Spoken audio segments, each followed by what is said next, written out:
সেহেরির কি কোনো সময় আছে? সেহেরি কি পাক করা যায়? সেহেরি কি পাকানোর জিনিস, পাকানোর বিষয়? সেহেরি কি খাওয়া যায়? সেহেরি কি খাওয়ার বিষয়? কোরআন কি সেহেরিকে খাইতে কইছে?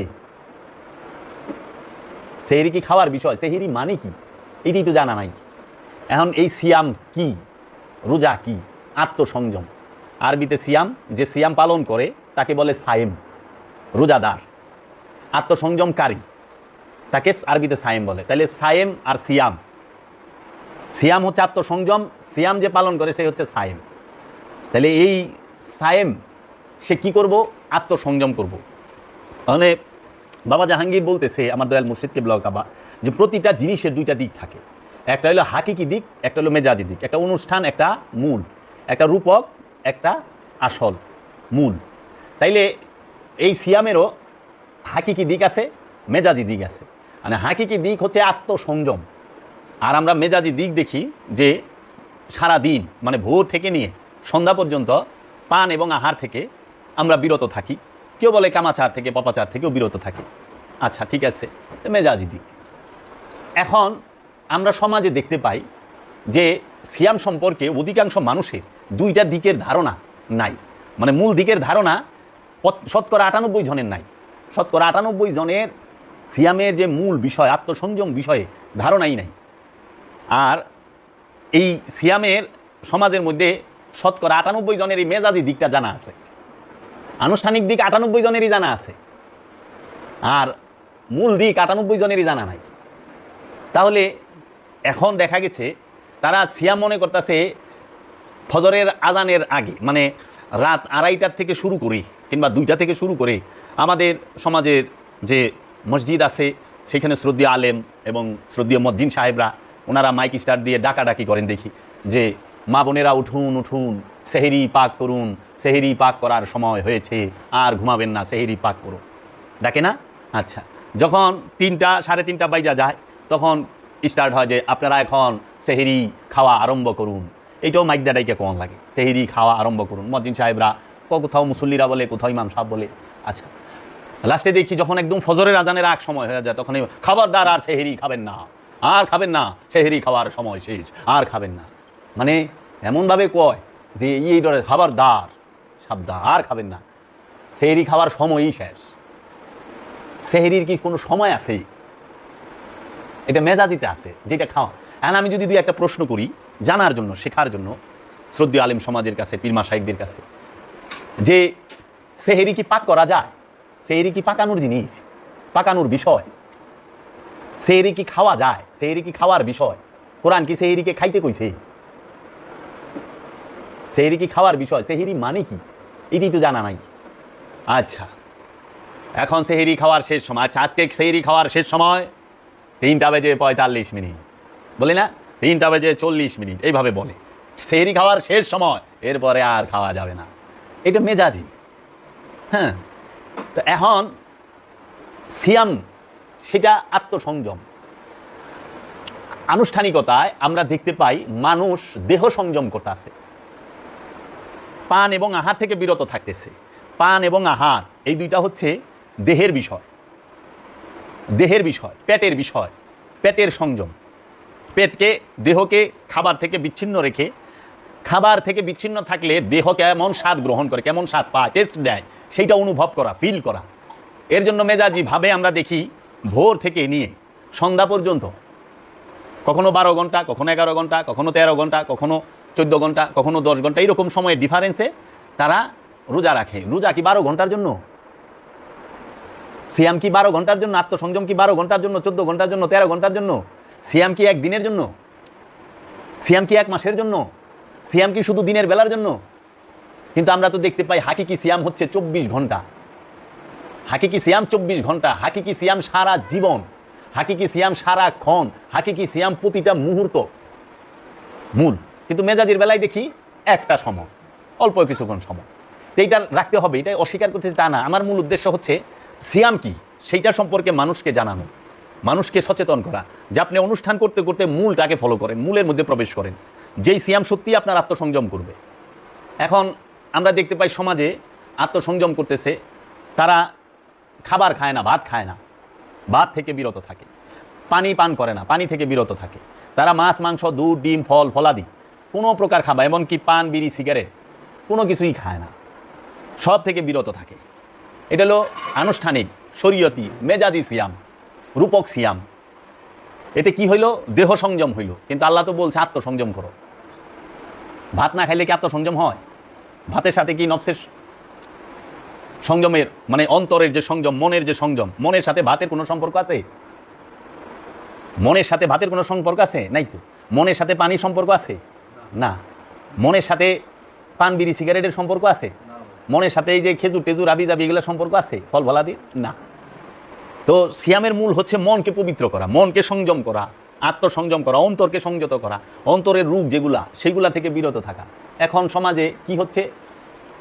হৃদয়কে সংযম না কইরা, হৃদয়ের সংযম না কইরা পেটের সংযম করতেছে। তাও পেটের সংযম মাত্র 12 ঘন্টার লিগা। 12 ঘন্টার পরে রোজাদার সে ঝাঁপায়া পড়ে খাদ্যের উপরে, মানে ইফতারের উপরে। ইফতারের জন্য রোজাদার দুপুর থেকেই ব্যস্ত হয়ে যায় ইফতারের সামগ্রী জোগাড় করতে করতে।